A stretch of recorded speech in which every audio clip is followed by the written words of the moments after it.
two, the one, the two, the three, the four.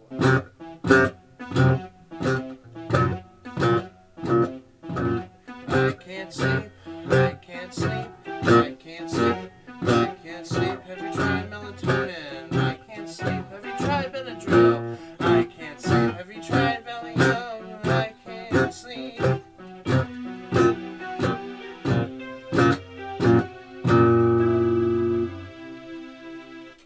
Hi everyone, I'm Rick Alvarez. Thank you for tuning in to the I Can't Sleep showcast, a podcast. It's all of those things. We're here at my collectible toy shop, Has Been Collectible Toys and Comics, at 2378 Boston Road in Wilbraham, Massachusetts.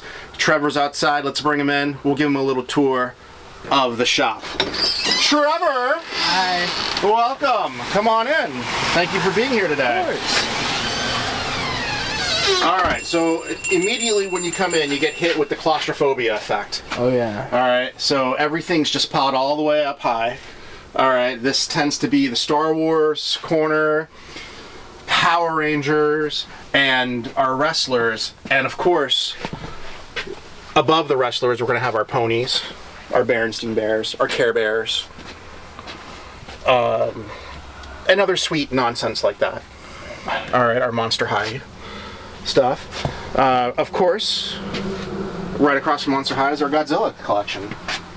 Godzilla, anime, Lord of the Rings stuff tends to be over here. So Trevor, you've been here before with your brother Eli. What's Eli's thought on the store? There's a lot of stuff. A lot of stuff. It can be overwhelming. What's your thought on the store? I think it's pretty cool. I think this is what my life would have been if I didn't have a girlfriend. I just want to say I'm married currently. To my first wife. So, I never thought I'd have a toy store like this. My background is I grew up all through high school and college working at a store just like this called Play With This in Merchantville, New Jersey. Store's still there. The guy's my Jedi Master, Scott. And after I got out of Hasbro, I just kind of wandered the earth and bought the frame shop. And then 2 years ago thought, all right, well, I love toys and I love comics. Why don't I split the frame shop in half? And here we are. 2 years later, we're about to do our 2-year anniversary for Has Been. Oh yeah. So you like Legos? I do. All right. We have got tons of Legos. We got 5 cases of Legos. Star Wars Legos. Lord of the Rings, Pirates of the Caribbean, Sonic, City, every type of Lego you can imagine. We don't do any bootleg Legos. They're all legit. You were gonna sell. You told me yourself. You asked me what my opinion was on if you should sell whatever that brand was. They did like the G.I. Joe, whatever. Yeah. Oh, Kobe. Kobe. I'm interested in Kobe because they do stuff that Lego doesn't do, like military vehicles and jets. I don't have the space for it right now. Okay. But who knows? Who knows what the future might tell? If anyone's got the Jaws set. We got the Jaws set came in. I got that a couple months ago. I fought real hard to not keep that set. Do you want mine? You can have it. I thought that was going to come home with me.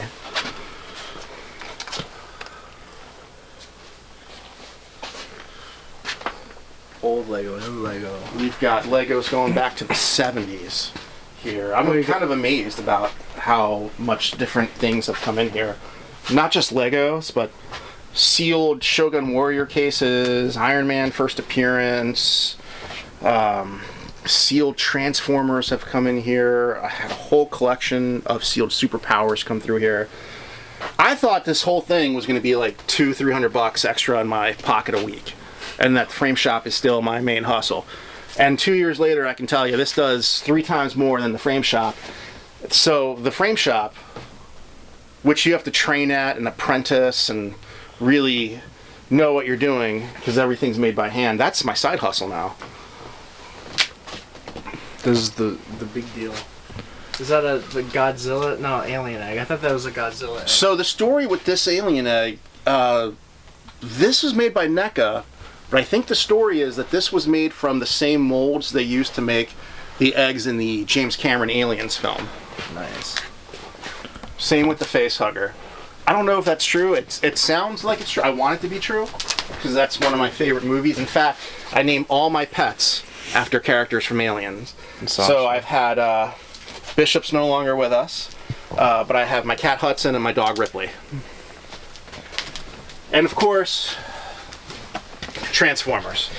It's a little snug. I might be a stupid cameraman, but what are these robots? So I was the creative manager for the Transformers and G.I. Joe brand at Hasbro. That was a job that I spent many years trying to get into. Spent so many years trying to get into Hasbro. I applied with everyone, I spoke to everyone, and I was friends with Aaron Archer, who eventually became my boss. But I never asked him, because I never wanted to put him in that spot. Hey, I need a job. I want a job there. Can you do something? I never wanted to put him in that spot.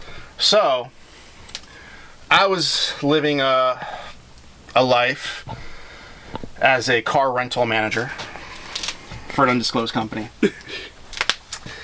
And my wife wanted me to go to nursing school. She's like a doctor or something. I don't get involved. And I was 2 weeks away from going to school to become a nurse. And Aaron's like, is that really what you want to do? No, not at all. He's like, all right, then you work for me now. See you in 2 weeks. And that's how it happened. That's literally how I got into Hasbro. I was already consulting with them for about 5 years before that happened. So there was already a rapport, and we already knew them. Who's that? Wonder Woman. And then this is Superman, Batman. These are Treasury books. They're a little bit bigger than Batman #1. They're Treasury books. They're a little bit bigger than regular books. Okay. They're reprints. Very popular in the 70s. Wow. Now they're called graphic novels. Growing up, I was that kid who... I'm an only child as far as I know. I can tell. And... So... I was that guy who had Castle Grayskull at his dad's house and Castle Grayskull at his mom's house. So He-Man's always been very special to me. I collect He-Man. I'm 5 figure... No. 1, 2, 3... Yeah, I'm 5 figures away from having a whole complete vintage He-Man collection. Wow. I need the European guys. Yeah. And Wondar. Comics have always been something that I've enjoyed. And a lot of people ask me, oh, what's in your comic collection? No, I don't collect keys just to have them. I collect the books that I enjoy reading. So, Transformers, G.I. Joe, ROM, Micronauts, Godzilla. They may not be worth a ton of money to other people, but to me, those are the books that I like. So, we've had tons of keys come through here. Happy to sell them. I don't think you need to collect key books just to have them. And Steve here, he's my bonsai. He's been with me for almost 6 years now. And last year, I put him into his new home. Unfortunately, she'll never fly again. Very unfortunate. But she's giving Steve a good place to live. Does the cockpit open up? The cockpit opens up, and inside the cockpit, I have some cocks. So... Wow. You know, Han and Chewie. So we have a little bit of everything in the store. Blockies, Legos, Marvel, DC, Transformers, He-Man, comic books, Bionicle, Simpsons, Mego figures, superpowers. Everything and everything has come through here. And I wasn't planning on having a really, really good vintage store that became a destination, but it seems there are no other stores like this in the area. And I've just been very lucky. One of the good things about having your own shop, now I have all my boxes sent right here. So I don't go home and my wife's like, oh, what's that giant box you got? Oh, sorry, it's a 4-foot tall Metroplex. And she's gonna ask me, how much did that cost? No. Now it's turned, because now I go home and I ask her, oh, I see you got another box from Amazon. What's in that box? See, the tables have turned now. Oh, yeah. Yeah, this whole store exists merely so I can hide stuff from my wife. Take notes, people. So, you buy, sell, and trade.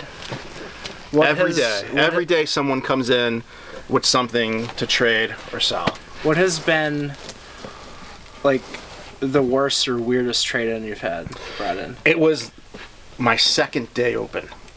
A guy shows up with a U-Haul truck full of Legos, just bins and bins and bins and bins of Legos. And we come up to it's pouring rain. It was a really cold day. So we agree on a price. And he starts... Oh, there that goes. That's all right. We'll put it on your tab.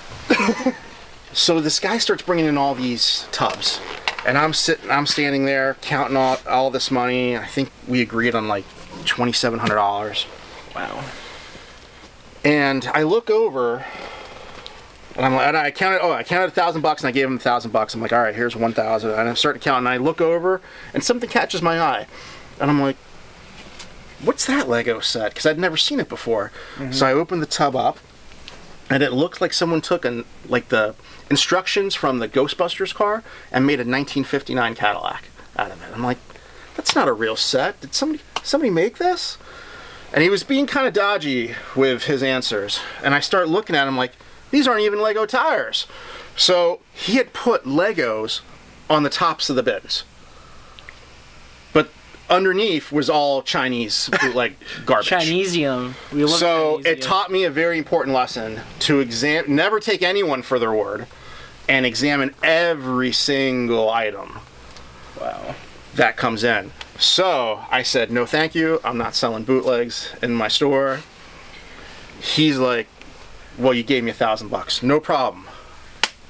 I call the police. He threatens to call the police on me. He's like, you and I had an agreement, I'm gonna call the police. No problem. Take out my phone, call Wilbraham Police Department. Please hold.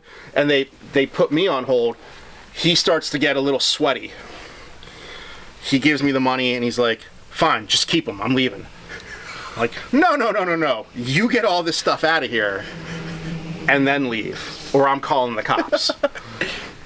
Wow. So that was an experience. That was like day 2 of being opened. Turns out, I guess he found them at a clean out or an estate sale, and he was just trying to flip them. Oh, yeah. I don't think he knew what he had, but it is kind of curious that on every single bin I opened, the Legos were on top.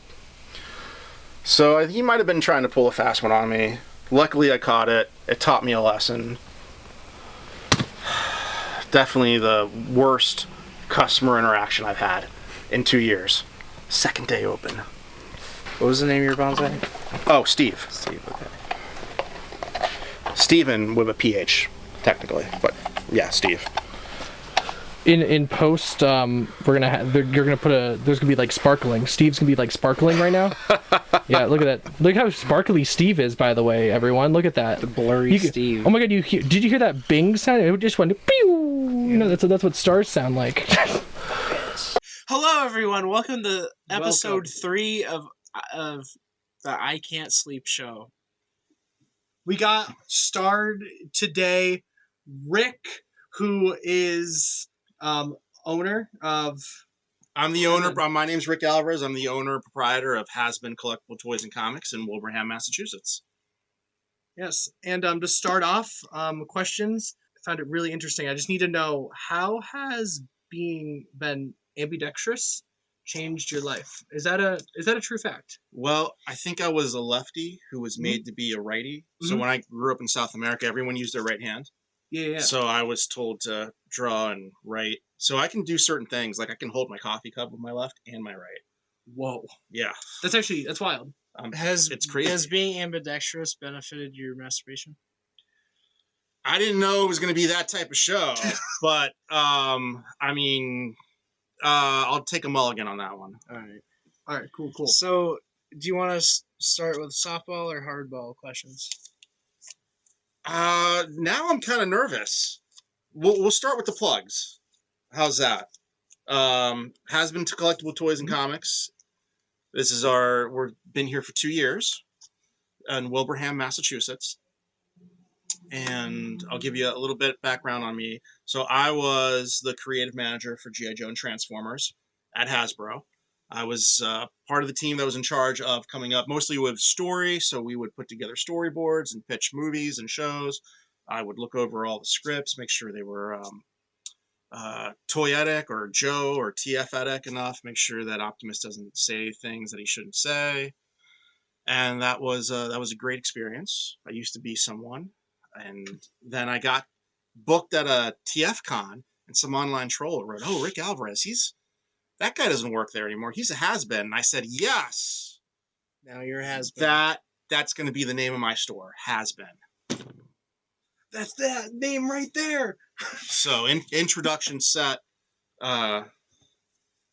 young Trevor. By the way, if I had known that you were 18, I probably wouldn't have agreed to this. But since you're in the store now, and it took you 3 hours to set up this equipment, which sounds awful. It was actually 4. It was actually 4 hours. I feel like I have to give you at least 20 minutes. We brought so much equipment. There are like 5 microphones, and none of them work. This one looked like a plug, and they're trying to give it to me, and I'm like, it's not even plugged into anything. And you're like, it's a shotgun mic. I'm like, it's not plugged into anything. Yeah, we came over prepared and realized we were actually severely unprepared. But you know what? That brings character. You shot for the stars, and then reality hit you, and it said, "No, you're 18." Yes. So it says here on my paper that you auditioned as Puerto Rican Santa Claus. Who made this file, this dossier I on did. me? I auditioned as Puerto Rican Santa Claus. Would you like a cool question? Auditioned where? I mean, I dressed up as Santa Claus for our toy event. So every year we do a Toys for Tots. Is it like you're talking to at like what's the guy's name? Jamie? Not Jamie. Yeah, it's Jamie. Jamie, pull up Puerto Rican Santa Claus. Yep. So every year we do a toy drive, and I dress up as Santa Claus, but I don't go in like brown faces like Puerto Ricans. I'm just. That's good. For the longest time, I've always wanted to be a mall Santa when I grow up. I've finally got the beard starting to come in, but malls are now a dying thing. So I don't know where I can be. I want to be a mall Santa. Yeah, Eastfield Mall is now a BJ's and a Hobby Lobby. Yeah, the malls are disappearing, so I don't know where I can be a Santa Claus anymore. You should be a. That's something on the bucket list that I want to. You should be a mall Santa at Holyoke Mall. They had like that big Christmas tree set up every year. Oh, it would be. Oh look, it's Rick. I want to do a legit Santa. Learn sign language, and I speak Spanish, so it's great for other kids who don't necessarily know English. Mm-hmm. That'd be pretty awesome. Was that the hard-hitting question? Oh yeah. It was very specific. It was like Puerto Rican Santa. Like, what else would I audition for? My last name's Alvarez. Like, you're British Santa Claus. Well, hello, I'm Rick Alvarez. I am Santa Claus. That was that's British. That was horrible. I was gonna hit you because I thought that's your Puerto Rican Santa Claus. I'm like, what is he doing? So, what happened to your hairline? So wait. So going back to Puerto Rico, does Puerto Rican Santa like have a wife beater and then just oh my god, like what does he have like a little flag on his like jacket to say that he's like Puerto Rican? Like he's like yeah, órale mami. Just sit here on my lap, okay? Mira, trae la nena aquí, ven acá. Like, I need to interject. I didn't know you wrote this question down. I didn't. No, this is random. Oh my god. All right, what was something about my hairline? Well, I believe the fat guy wanted to ask something about my hairline. So we had a caller. We had someone call in and ask. I don't believe you. This is your episode 3, and you had 108 people view your last episode, and you're saying somebody called in to your show. Yeah, they're asking what happened to your hairline. I got old. That, you get old. I wish I could have like a line of hair going across my head, but yeah, you know what? I'm kind of doomed too. Like I'm gonna be bald at like 20. Like it's gonna be 46. You've seen my dad. Like I'm 46 years old. I live in a house. I live with 4 women, in my house. My dog thinks he pees like a girl. So I don't. Well, let me hit you with like a real. Is there going to be like an ED question later on? Like, for you obviously don't know, but like because you're young, but you're not going to ask me about erectile dysfunction, are you? Not yet. That's the next interview, which we'll schedule after Facebook this. page. Ask me about erectile dysfunction. You stalking my Facebook page now? I have pictures of my kids on there. We didn't go that far. I didn't Nardwar you. I looked up WikiHow and then put your name in it, and I was like, wait, that's you're there. I'm 46, so I don't know what WikiHow is. Or it wasn't WikiHow, but it was like just the Wiki fandom. Yeah, Wiki Okay. fandom. Do you have a Wiki fandom? Yeah, there's a wiki page out there. The very that first I'm line. not crazy about it. The first line is "you're ambidextrous," Yeah, which was I thought it was funny to be like open that up. Trent's like my buddy Trent. I love him so much. He's a moderator on the TF Wiki, and I'm like, dude, that's not a very flattering way of saying things on me. Can you like change it? He's like, 20 years I've been asking him to do that. He still hasn't changed it. No, well, he'll get to it. He'll get to it. He'll be like in like 30 years, like, oh yeah, I forgot. I got that for you. So I've spent a lot of time in my life hanging out at hobby shops. I see all different kinds of people walking in. And I see a lot of people come in who they obviously don't have a lot of money, but then they spend exuberant amounts of money on video games and toys and whatever. So I wanted to ask you, with those kinds of people, do you think that there's like a moral gray area with someone as far as being a retailer? Like you're saying like a bartender is responsible for how drunk someone gets. So you're asking if as a retailer, are there times where I go, you know tell what, someone walks in and you've bought too much. They're not financially responsible. Well, they're like spending money. If they're an adult, yeah, they have the right. What right do I have to tell them how to spend their money? Fair. But there are occasions where I tell people, "Oh, you don't need that." Like what? My friend Ben wanted to buy Spider-Man number 300. I'm like, "Why do you need that? You don't need that. You don't collect." He's like, "I like the cover." I'm like, "Yeah, but why are you gonna spend all that money? You don't collect." Yeah, Spider-Man. Because like I like stores like this. You're preserving history. You're keeping the lights on. But like I'll say personally that I've spent a lot of money on things, just toys that I kind of wish went into like a car. I can't speak for anyone else, but I was 18 once, and when I was 18, I was collecting, and I was trying to have a car and go to college, and I never overspent.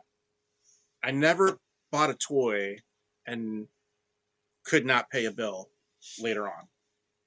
That's very so I think that's just something that responsible adults should know. Not me. Pay your bills first.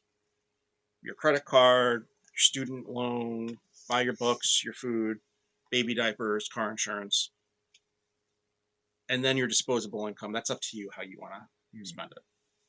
All right, so that's all the softball questions I have. Now it's time for. I have a bit of a softball question for you too. So I was looking into it, and you donated some of your like Transformer toys to the Smithsonian National Air and Space Museum? Yes. So I would love to know some. There are like some crazy things that I thought when I was your age that I would never get to do. Yeah. One of them was work for Hasbro. Another one was have my toys in the Smithsonian. Never thought that was something that's like possible. Insane. It's just, how would I even go about that? How would you do that? And it actually happened. So this was when I was fresh at Hasbro. Revenge of the Fallen was about to come out. This is 2009. and I get a You call were from like 2 marketing. years old. I get a call from marketing, and they're like, "Hey, everyone's going to go to the Revenge of the Fallen premiere in Los Angeles, but you're going to go to Washington D.C. You have to set up the Transformers exhibit at the Smithsonian." So I talked to the Smithsonian people, and they're telling me, "Hey, we have stuff from the movie, but we don't have any other stuff. What can we have? Prototypes? Can we have vintage stuff to show lineage and displays and cardboard cutouts and stuff?"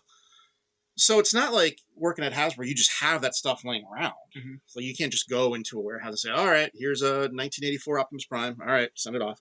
No, they don't have that stuff. So I happen to have it. So I donated my Generation 1 Starscream, my Gen 1 Jetfire, and my G1 Optimus Prime to the Smithsonian. I had to sign them over. And if you look on the Smithsonian website, it has my name next to a picture of the items. It says donated by. That's awesome. And so I got to go to the Smithsonian, right where they filmed the movie with the Blackbird, and they don't set anything up while the Smithsonian's open. So we had to wait till the Smithsonian closes, and then everybody has to leave the building. So we're in the Smithsonian until like 2:00 in the morning, and all the lights are off. They have like stage lights for us to work, and when they don't need me, I'm like running around the Smithsonian. I'm looking at the Enola Gay. There's this Space Shuttle Enterprise. There's the Blackbird. And I like to get to go and like get hands on with things. And it was a crazy experience. I got to run around the Smithsonian at night, That's awesome. and my toys were they like ended up in the Smithsonian. were they like smaller toys or like bigger ones? No, Like, no. how- This was my original '84 Optimus, '84 Starscream, and '85 Jetfire. And it's crazy to think they were on display, and then when the display came down, I think a year later, they go into the Smithsonian vault. So if there should ever be a nuclear strike, I know that you know where they are. at least those toys are okay somewhere in the Smithsonian archives. Would you go straight there? Would that be the first place No, you go? well, during So I can only imagine how sentimental those toys were to you. Was there a moment where you were somewhat hesitant to give them to the Smithsonian? Oh no, I was more than excited because that Take was that was like a bucket list thing that I never thought I'd check off, and there it was, an opportunity to get my toys in the Smithsonian and then have the experience of running around the Smithsonian at night. Everyone else got to go to see Revenge of the Fallen at the premiere, hang out with all the stars and the crew. And then at one point, I think a wall came down and Linkin Park was there, and they did a secret concert that wasn't announced. It's awesome. Yeah, I missed out on that, but I had an experience that very, very, very few people who are not directly involved with that organization got to have. Were any of your buddies that went to LA like seething that you got to give your toys to?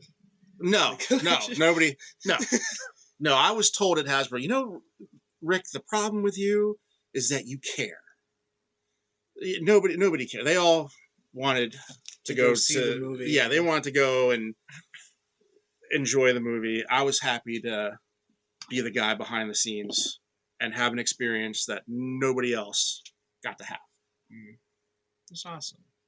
So like you said that like this has been like a dream from like when you were a child. When did that become your dream? Was it like when you were like a kid? You were like, all right. So I was 18 when I started writing my first book. Mhm. And I think I started having this notion of like, man, what's going to happen to me in the future? Am I going to get married? Like so many of my friends have kids, sell my collection. What's going to become of me? I think I'm the only guy that got married and have kids who still hangs on to his collection and his collecting habits. Remembered in plastic. But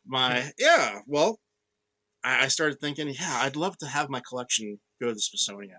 And sure enough, it did. And now I'm 46 and I'm thinking, all right, what's going to happen to my collection when I'm gone?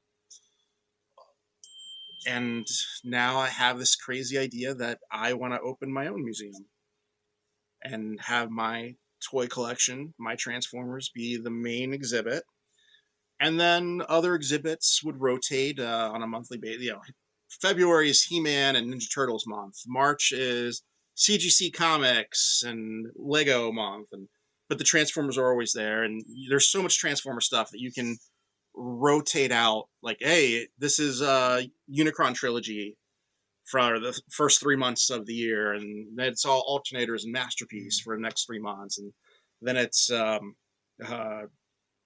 Japanese exclusive characters and European Yeah, characters. well, maybe if you want to completely get out of the frame shop, you could convert this side of the shop into a museum. I'm looking for 7,000 to 9,000 square feet. That's a lot. It's a lot, but I want to be able to have a museum, and then Hasbin be the gift shop or the entryway to that world where some people come from the museum, they go at the gift shop, which is Hasbin. Some people come to Hasbin. Oh, we have our museum. How like close are you to that goal? Are you like actively searching for it, or are you kind of like building this up and then you're gonna look for that? Or I'm always looking. I have a real estate agent. I'm always looking, but as you will soon discover, things cost money. I'm already Things cost there. money, and when it's not just your money, it's your family's money and your kids' college money. You start getting a little wiser with how and where you invest your money into. I have 2 kids that I know of. that you know of. What happened to the others? Well, I mean, if anybody else shows up, looks like you're 18, pal. Good luck.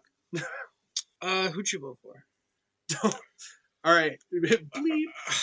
All right. Not a question I thought would come up, but I am a registered Democrat, and I believe I'm the first Hispanic, Latino, Puerto Rican elected to public office for my town, Wilbraham, which we're currently in. So, I mean, there you go. I didn't expect you to generally. That was just a joke throwaway question. Oh, Well, all right. Well, sometimes sometimes. Me asking you about your hairline and Puerto Rican Santa, that's just throwaway bullshit. All right. That's not I mean, that's. Yeah, so I am the water commissioner in Wilbraham. So my campaign motto for the last 3 times that I ran, I've been in that position now, going on 8 years. Keep Wilbraham moist. Keep Wilbraham moist. That's a Let me When you're stuck in the desert, who do you want to be stuck in the desert with? The guy in charge of water, or like the mayor? Right? Like, I'd rather be with the guy who's in charge of water. Yeah. I like to keep things wet. So, but he might be I ran for like water commissioner. Might be kind of like the banker though, like when you're playing Monopoly. Like if you have all the water with you, if you know how to deal with the water, you could hide that from you as if you're in the desert. You know what I'm saying? I like doing the water stuff because it doesn't in this town. It doesn't matter if it's right, left, red, blue, purple. Mm-hmm. Everybody wants the water taken care of. Everybody wants water to be wet. That's a good safe spot. It's a safe spot. I'm never gonna run for mayor. No one's like, never gonna run for school committee. No water. I like to play with water. What are your duties as water commissioner? I sign abatements. I handle customer disputes. The town residents, they're all my customers. I represent them to the WMA, which is where we get our water from. I make sure that the infrastructure is kept up to date and paid for. So you're busy. You're first off, you're here. I've assumed. I'm here every day. You're here, and then you're also the water. Well, guy? there's the frame shop, so that's a full-time gig. There's Hasbin, that's a full-time gig. I'm a dad, so that's a full-time. I put a few hours each day into that, at least 2. But the water stuff, that most of the time it's just like 1 day a month. Oh, okay. And so we just power through all the things. So it's easy, is what you're saying. I'm just. It's easy as far as availability of time. Mm-hmm. Yeah, because having all that on top of each other, how do you like keep yourself scheduled? How do you keep yourself? I don't know. I have the schedule on my phone. Yeah, fair enough. Yeah. When you become an adult, you start writing things down because you can't remember. Yep. So I'm like, yep. Like... Oh, right. It's like, oh yeah, I have an interview that day. It's like, oh, shoot, dude. You guys were supposed to be here at 10 originally. I'm like, crap, I got to renew my license at 10:30. Yeah, I got a thing. Push it off. So I saw that you appeared on the History Channel, and I couldn't find much info on that. So I was hoping if you could elaborate. So I was on the History Channel. I don't like to do those reality shows. I think a lot of reality shows are just staged and they're phony. You're telling me the Jersey Shore isn't real? I don't want to do like Pawn You're telling me it's Stars a or Jersey thing. Golden It's not Pond, real? like that stuff. I'm like, it's all screened or like collection intervention stuff like that. Not for me. I feel like shows like Storage Wars and Pawn Stars is like the Gen X millennial version of like our brain rot. Yeah, It just feels so like Pawn Stars. Like, just rotting in yeah, front of the television. Storage Wars. I don't know how real it is. I don't care. It just seems staged to me. It all feels fake. So History Channel came to me, and I actually like the History Channel. I watch a lot of History Channel, and I like American Pickers. It's pretty cool. But see, that seems staged to me. It feels That's less, all. That's all seems staged. American Pickers seems less staged to me than Pawn Stars. I think those guys just randomly pulling up to a house and going, "Hey, here's a sheet. We're pickers. You got stuff we can buy?" I think they scout all those locations ahead of time. They get waivers signed, NDA signed, and then they, hey, how you doing? We're Mike and Dan or whatever their names are, and they go through it and hey, we found this and we found this and we found this. So I didn't want to take part of anything like that. Plus, I'm not in the business of showing off my collection so that other people can make money. When I show off my collection and tell stories about specific items that I have that people come in and they ask about, like, you want to make money. That's for me. Yeah. Right. We'll give you commissions for this video. So the History Channel came to me and they're like, hey, we need an expert who talks like this about XYZ subject. So I agreed to do it. And they took me to New York, and it was like there was like a factory. There was like welding going on in the background, and I'm like, holy crap, is this an intervention? I get in there and I'm still a little nervous. We're I'm really like concerned about you. Right. You surround yourself like a man-child with all of your childhood toys. Yeah, well, I'm a little afraid. I'm walking in and they're like, all right, here's the makeup chair. Please sit. And I'm like, oh, okay, it's real. Did they even tell you what it's for? Oh yeah, no, it's like, hey, we want you to talk about Transformers. Can you talk about He-Man? Can you talk about G.I. Joe? What show was this for? This was History, the Toys That Built America, I think. Okay. I think that was the name of the show. And what was crazy was the season premiere happened on a Saturday or a Sunday, and I was at TFCon. So that's the Transformers convention. Okay. And I turned on the TV, and I turned it on like right at the exact moment where it came on TV. I just happened to have the right channel on, and there I was. And then the next day, everyone's like, "We saw you on TV." On TV, whoa! So it was weird that, like, the stars aligned so that it happened that weekend, and everyone in the hotel, I guess, didn't go out and just watch TV in their hotel rooms. So you're on TV, like on somewhere on the internet. We can find that. Yeah, no, I've yeah. All right, editor, thank you for showing us that clip. Yeah, I just gave you like 3 hours of like pain right there. Alright, I think it's time for the game show. The next segment. All right. So we have this ominous blue folder here. The dossier. Well, and it's like waterproof too. So I'm kind of curious, like, what? All right. You don't want to open it. We'll look at it. All right. So I'm not a fan of gotcha questions. I'm not sure. There's not a single question if in here. you're familiar with the game called Smash or Pass. No, I'm not. It sounds familiar. So we are gonna show you an image, and Okay. you're gonna go in Smashes. You would, do it. You'd fuck it. Yeah. And Pass is how does this help promote my store? By showing that you're hip with the times. Your sound. Yep. Hip with the times. Okay. Remember, you're sharing this on your Facebook page. I am. And we really appreciate that. Nobody told me that. All right. We're helping each other All out. right. All right. And we can cut this. We'll start with for the director's cut. And you can tell us the names because I don't know the names of it. Okay. So we'll start with an easy one. All right. Show it to the camera. So this is RC. This looks like IDW RC drawn by either Don Figueroa or Pat Lee. I want to say it's Don Figueroa. I don't like to sexualize Transformers. So that's great. It's not like all the pictures I printed out were Transformers. Okay, well, I don't like to sexualize Transformers, so I don't look at them like, oh, I love her curves, or God, I wish RC was my girl. Like, that's not. I don't. We can view base it in stuff that of way. like personality too, and also just like however you. All right, as far as RC goes, she is a tier B character, in my opinion, of the brand. She is very important to the brand, and there's so many different iterations of her that it's not Transformers unless there's a female character involved, and more than half the time it's going to be RC. You got to have Optimus, you got to have Bumblebee, Starscream, Megatron. Mm-hmm. That's your top A tier characters. Your tier B characters, RC's definitely in there. Okay. All right, here's the next one. All right. This one specifically, by the way. Show the people. All right, so this is Bumblebee. All right, so this part here is this is what we call shell forming.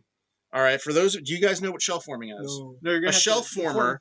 All right, so a shell former is the front part transforms. In this particular toy, it's the front part, and then you take the shield, which is the whole back half of the car, and you put it on top of the transform part, and that's what gives you the effect of it being a VW bug.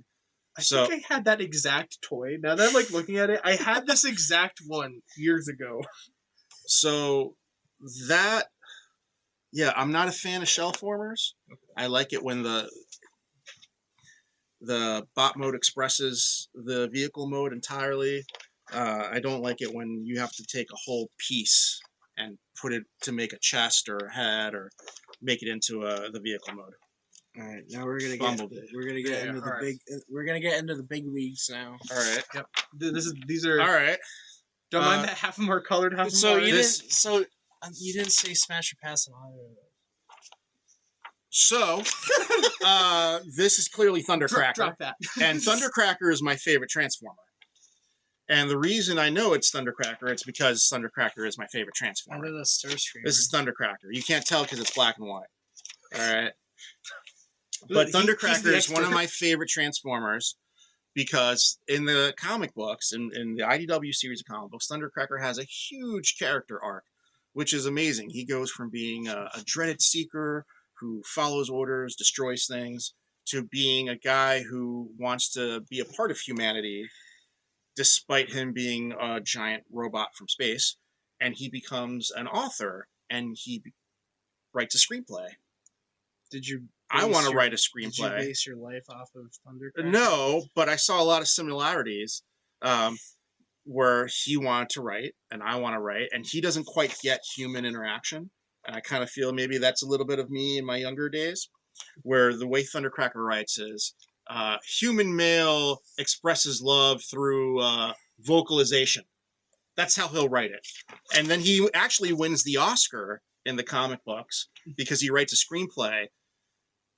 And I think they gave him the Oscar. It's like, I think it's best in outer planetary screenplay, interstellar screenplay. Ooh. Like, it's the only one that's ever been written in space or from another planet. So they give him the Oscar for that. And then he also has a dog named Buster. Nice. So Thundercracker is a dog lover, and So I'm a dog. I have 3 dogs. Would you smash or pass them? I love Thundercracker. Okay, I think that answer. I think smash. Okay. You heard it here. I think we got to drop the smash or pass. I think. Do you want to pick the next one? I would love to pick the next one. Okay, so smash or pass. Don't let him see it. I completely that was last. How about I'm gonna pick one at random. I'm gonna Not just the pick first one. one. Yeah, except the first one. We're saving that for There we go. last. Yeah. All right. Okay, this is Optimus Prime. It's like the This is very, G1-esque, Optimus Prime.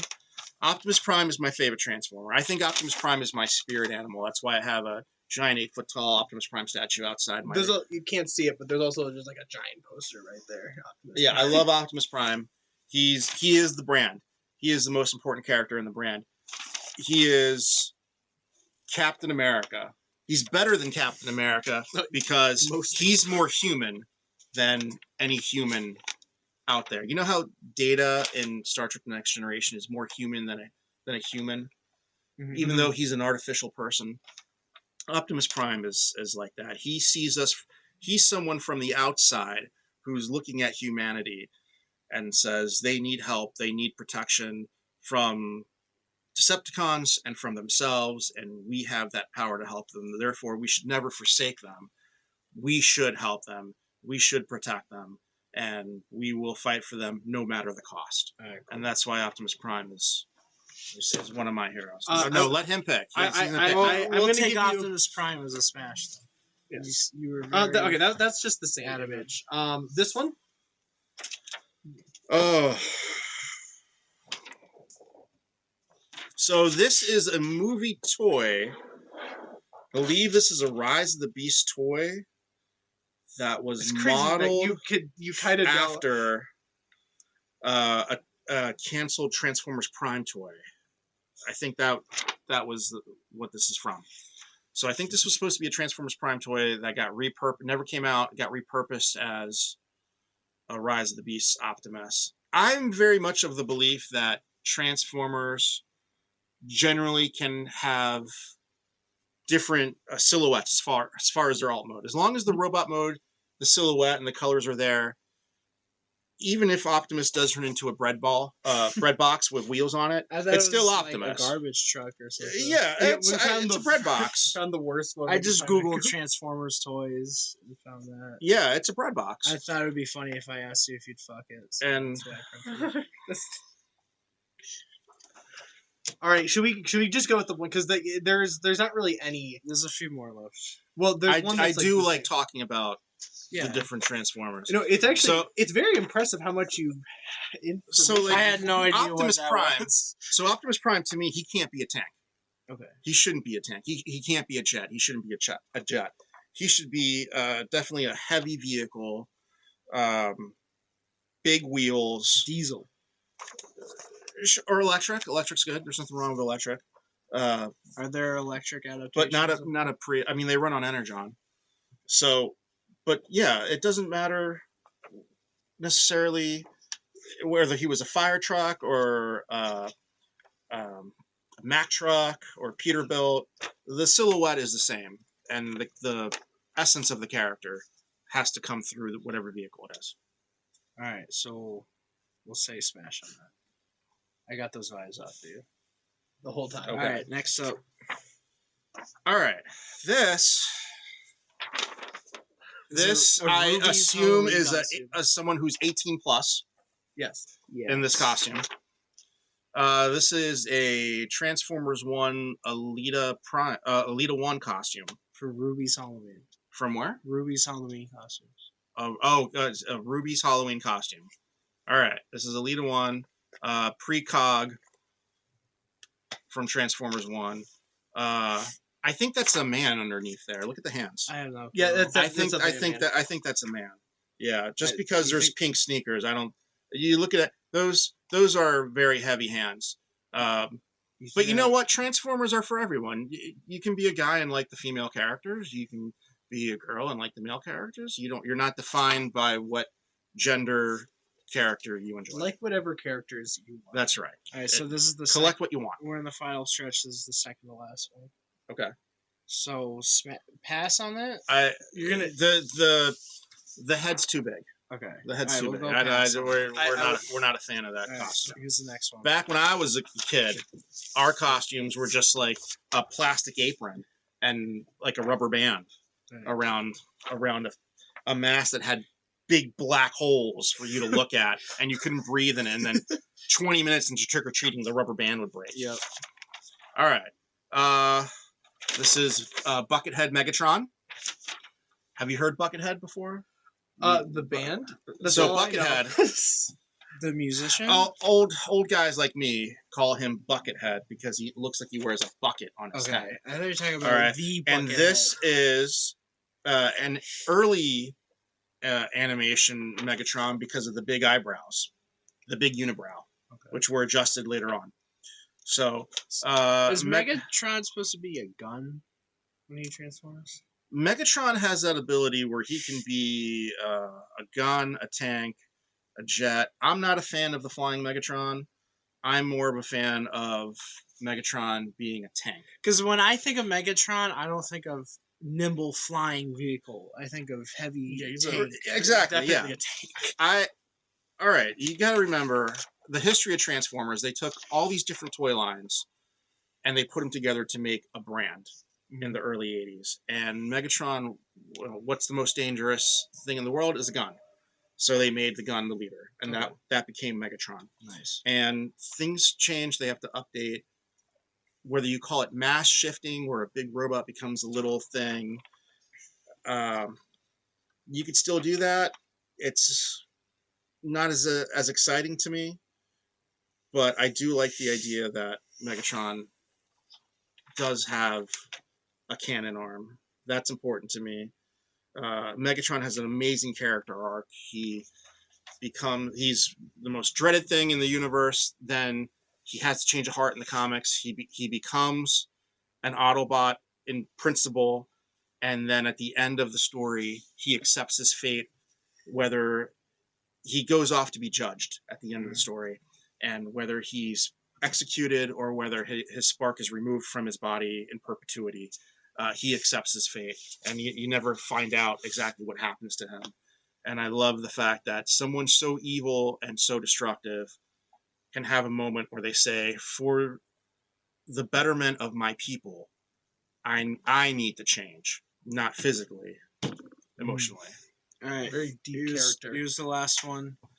This handsome fellow we found on the Wiki fandom. All right. So, that's me. This is the day.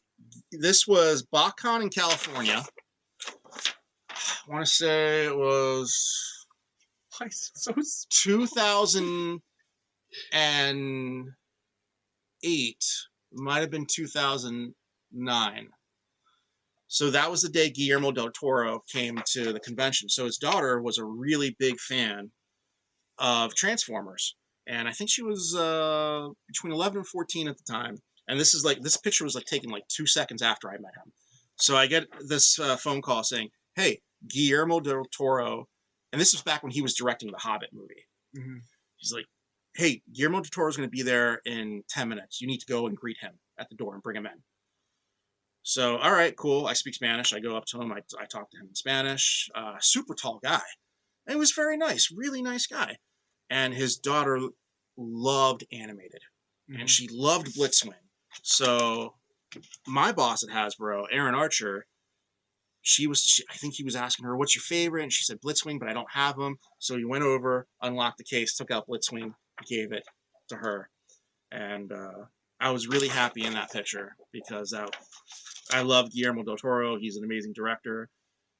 Hellboy, and little did I know he would go on to direct one of my favorite all-time movies, Pacific Rim. I was definitely 100 pounds lighter back then. You weren't on that Ozempic? No, my hairline was... Again, this was from the wiki page. I'm going to keep this one. I'm keeping that. Fair enough. I'm going to keep that one. So, smash your that's a handsome man right there. I think that answers the question. That was pre-beard. I'm definitely a beard guy now. Yeah, you look good in it. I like the beard look. I like the Puerto Rican Santa look. Again, with that, in my head, you say Puerto Rican Santa, and I'm picturing that what you're thinking Puerto Rican Santa is different than my Puerto Rican. I just think of Santa Claus. No, I'm picturing you're a very white boy, and in my head, when you say Puerto Rican Santa, there's a lowrider that comes up, bouncing up, and there's smoke coming out the windows, and Santa Claus gets out. and it's like Luis Guzman looking dude, and he's got a wife beater with the jacket, and he's like, little cigar. "Orale!" and like there's like a gold chain, like with like Rudolph on it, with like a big ruby nose on it. And he's like, "All right, get the nenas to sit on my lap." I think it's just you. I got churros for everybody. I got candy cane churros. Are you sure that's not exactly what you were picturing? That's what I think when you say Puerto Rican. I just think, it's just Santa Claus. I think that's a little offensive that you think just because I'm white that I'm going to stereotype you. You keep going back to Puerto Rican Santa. Like the next time you interview someone, and let's say they're black, and you're like, "Hey, African Santa Claus. Like, what do you think?" Like, all right, what are you? I don't know. Like, it's just Santa Claus, but he's black. That I feel like that's some great. The point is, Santa Claus is for everybody, and it doesn't matter if Santa Claus is black, white, Indian, Jamaican, Canadian, Chinese. Santa Claus is Santa Claus, and he represents what's supposed to be a happy time. And that's why I like doing my toy drive every year. And then the cops come, and they take all the toys, and local families come, they pick through it, and the rest of the toys go to Toys for Tots. And then they take you away. And no. See, that's how you getting good with the cops, by giving them the toys. So last year we gave them over 500 toys. And that we set up toys, we take pictures with them. It's a nice thing. That is very. You should have the toy drive in here and just say that everything's up. I'm sorry. Like, I don't understand because this is literally where we have the toy drive, right where we're sitting. I sit in my Santa costume. No, have all the Mike kids is in an come elf. in. Yeah. So it'd be like everything in here is up for grabs. Take all the. I saw the Toy Story 3 trade set. All right, so take that. I'll give you. You want a Santa Claus story? So I'm in full Santa Claus outfit, and I have these things here. Like, all right, if you buy a toy from Has-Been and donate it, you get a raffle ticket to get a prize. You don't need to buy something. You can bring a toy and donate it. But if you happen to buy something from me, you get a raffle ticket. And you can win a prize. And I said, if anybody wants to buy this really, really expensive toy and donate it as a thank you for your generosity and for the kid for one special kid getting one huge, awesome, expensive toy, I'm going to do the one chip challenge. What I wasn't counting on were some of my staff chipping in to buy the $140 toy. And then now I'm stuck having in Santa Claus costume having to eat the one chip challenge. Oh, have you ever opened sweaty. That? Oh no! God, it's so hot. It comes sealed in an aluminum bag with gloves, and then it just smells like death. and then like the first few seconds, it's like, all right, no problem. But then it hits, and it just lingers there in the cackles of your mouth, and no amount of milk or bread, banana, pudding can quench it. So I didn't puke. You were just in full Santa Claus get up. I was in full Santa Claus mode, and I'm sitting on the bathroom floor, and I'm sweating. Yeah, like and then I hear, Rick, the cops are here. They want to take a picture with you and all the toys. And I'm just like water stains that come through like the Santa jacket and like the beard's hanging down here. And I'm like, I want to take a picture. Because you can't talk. It's just burning. We'll definitely try and come for the toy drive and ask to do another Smasher Pass during the toy drive. Okay. Because I assumed that you really liked that segment. This was I just like talking about the characters. And you had a lot to. You took it in strides. I was very. I knew you had. So who else? There's other things in here. It's just printed out. It's all right. So I want to know why you would give me the black and white versus that the color was the one that Billy picked. Why? No, that's actually not. Oh, this is the one that I picked out randomly. Yeah. All right. We were gonna give you the good one. Yeah. Okay. I printed these out at home. They're like, we should just go to Staples and get these printed out professionally. I think this is from the style guide. It's just I just googled. I think just this googled. Oh no, this is Guido Guidi. I just googled Gen 1. Guido Guidi is Italian, so I'm sure he prays to Italian Santa Claus, which comes, with a bag full of cannolis or something. I don't know, and he's got his reindeer. It's Dominic, the Italian reindeer. Well, thank you for having us, Rick. I could tell you really enjoyed. And we truly appreciate your time. The interview took less time than it did to set up the goddamn microphones. You don't understand how painful that is to hear. No, they don't understand how painful this is. I'm sitting here going, I'm texting people. I'm like, you're still doing you're probably texting your wife like, why did I do this? Like, I'd rather have nut cancer than do this. Like, I could be getting my colonoscopy like, right now. Why did I agree to this? Listen, and so we should set up another time right now for the second interview. Yeah, we'll get right on that. We'll set that up. When this, I'm gonna, you know what? I'll come back. This was episode 3. I'll come back for your 50th episode. Awesome. Okay, right. We'll hold you to that. 50 episodes from now. All right, you'll probably be good. Holy shit. God damn it. Between like ice coming for me and you you're going to be, you know what? No, you're going to be alive and healthy at our 50th episode in 10 years probably. We'll make 50 episode 50 and your store is going to be like condemned. Thank you for all the wonderful well wishes. I'm glad I took time out of my busy schedule 2 weeks before my major event that we will be attending. All right, so it's March 28th from 10 to 3 here at Has-Been, 2378 Boston Road in Wilbraham, Massachusetts. We are going to have the Age of Extinction Optimus Prime truck. We're going to have G1 Bumblebee, Movie Bumblebee, the A-Team van, Kit from Knight Rider. We're going to have 3 or 4 other fun cars that I'm not going to tell anyone about. They're just going to be here. We're going to have an amazing Mad Max food trucks. car? No, but I got a Mad Max story for you. So we're going to have an amazing food truck here. If you like smoked meat, this guy has all sorts of meats you can put inside your mouth.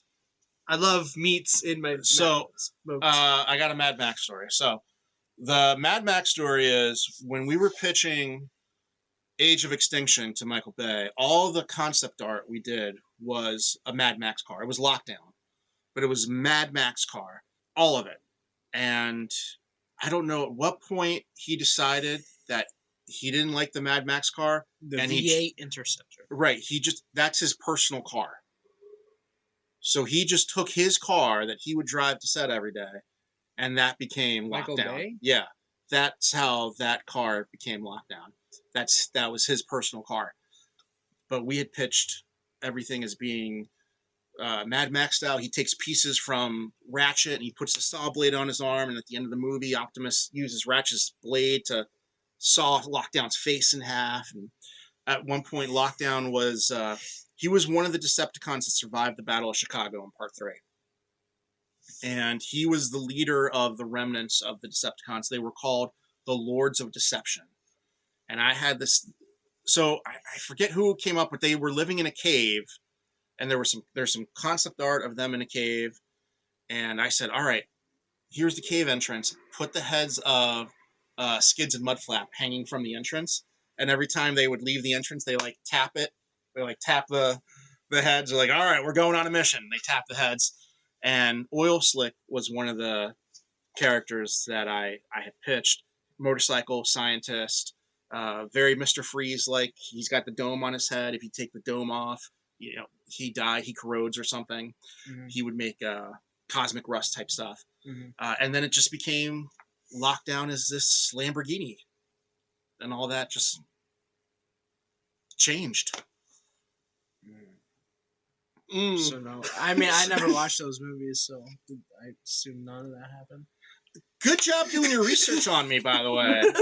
we walked in and was like, what are these robots? Well, that was for the bit. That was for the funny. You know I worked on Transformers, right? Like, No, I thought you were just a big man baby who liked Transformers.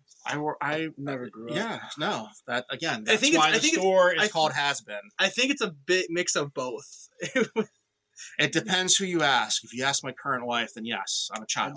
I don't really care about Michael Bay. He was Whoa. always so nice to me. A lot of people say they don't like Michael Bay. He made some really entertaining films, and he was always very nice to me. Did you like his Ninja Turtle movies? I did not know. No, Okay.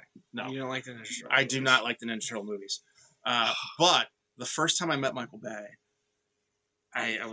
we were backstage at the Lincoln Center, and it was just him and I, and we're awkward. It's just I don't know him, he doesn't know me, and it's just there's nobody else in the room, and I'm like, I had a poster that I bought that I wanted you to sign, but security they wouldn't let me bring it in.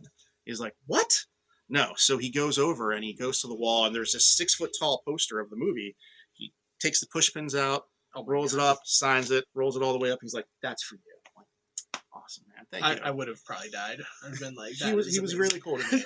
So I every time I met Michael Bay, he was just the nicest guy to me. Well, Right. that's awesome. That's good. So since neither of us have watched the movies, we're going to marathon all of them right now, and then we'll continue this interview. Yep, the three of us. All right. Unfortunately, I didn't work on the good movies. Like the Part 1 and Bumblebee. I worked on the movies that aren't, they're the other movies. they're just there. They have their moments. But Do you believe they would have been better if you had more creative control? you can't attribute it to one person. So it's like, oh, if they put Rick in charge. No, it's all a team. It's all a team effort. But at the head of the team, there's the leader, the captain, who says, we're doing this, we're doing this, we're doing this. So you didn't like their decision? I'm not a fan of Skids and Mudflap. But at the same time, image of them because I don't know who that is. Yes. At the same time, I do like the way that Optimus was reimagined, Bumblebee, Ironhide were reimagined. I did enjoy those aspects of it. I'm not a fan of Skids and Mudflap. Do you think you'll ever go back to doing that, or like go back to helping out with movies and stuff, or do you think that's kind of behind you? This is your new thing, or no? You never say never. I still have that fire in me where I want to tell stories and I want to write. I want to say, oh, this is a character arc, and then all these things happen in support of that character development.